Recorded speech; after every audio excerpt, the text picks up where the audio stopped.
Hello everybody, so I will be presenting our team's project for Engineering 133, the Python project. So in our team we had me, Smith, Alvin, Jay, and Mia.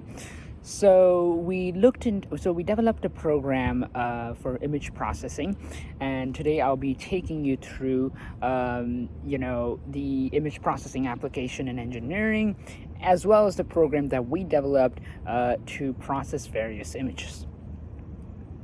And we were Team Phi, just to give you a little bit of a context. So, image processing is literally present everywhere around us, from security systems such as CCTV cameras to detection systems in, autonomous vehicles like Tesla. A good example of the application of image processing is in facial detection. Facial detection exists everywhere, for example, in the phone that I'm right now recording on, as well as in various other systems such as CCTV cameras.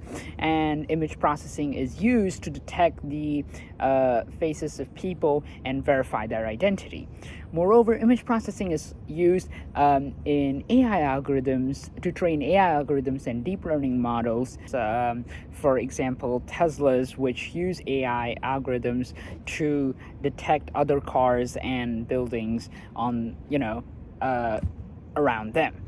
So now I'll take you through the Python program that our team developed for the image processing. So first of all, we imported all the necessary libraries. So we had matplotlib, numpy, and the mat library. So if we go down, we have the grayscale conversion function, and what we did is that we iterated through all the pixel values in the color images matrix, and we extracted the R, G, and B values behind each pixel.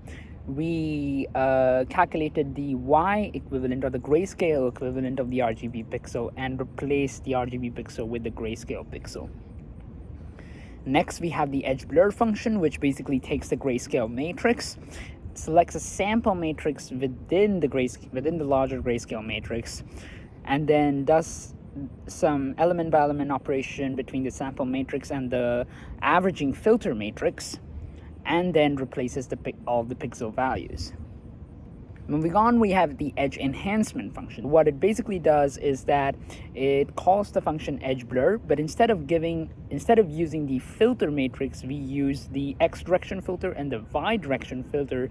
Last but not least, we have the thresholding matrix, which basically converts all the blacks in the image to the white and all the whites to the blacks.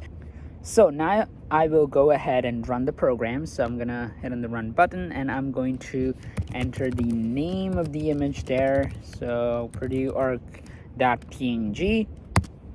It tells me to enter the threshold value. I'll enter 0.64. And now it says processing the image. Steps here, so converting image to grayscale, running edge blur, the X and Y direction blur. There you go, outputting the final threshold image. We started off with the Purdue org PNG image, which was the color image. Then we have the grayscale image. Next, we have the edge blur. Then we have the X direction blur and the Y direction blur. We combine the X direction blur and the Y direction blur to get the final edge enhancement matrix, which is this one. And then lastly, we convert it to, we use the thresholding function to get this image, which is the final output of our program. Performing X and Y direction blur, as well as detecting the edges, outputting the final threshold image. So we started off with this image, which was the coins.png color image. Here's the grayscale image. This one is the edge blur. Then definitely we have the X direction matrix, the image, and the Y direction image. Next we have the X direction blur, and the Y direction blur. We combine those two to get this one, which is the final edge enhancement. And then finally, we convert it to the threshold image. Now I'm going to show you how this program works if you enter a wrong file name. So let's say we enter Purdue, we just enter Purdue arc without the PNG. It's going to say, okay, error, enter the file name of the image. If I say Purdue, it's not going to work. If I say, even if it doesn't match within the directory, it will say, error. And then if I enter the right one, it'll start running and go ahead working. So that was basically how our program works for the image processing. Thank you very much for watching.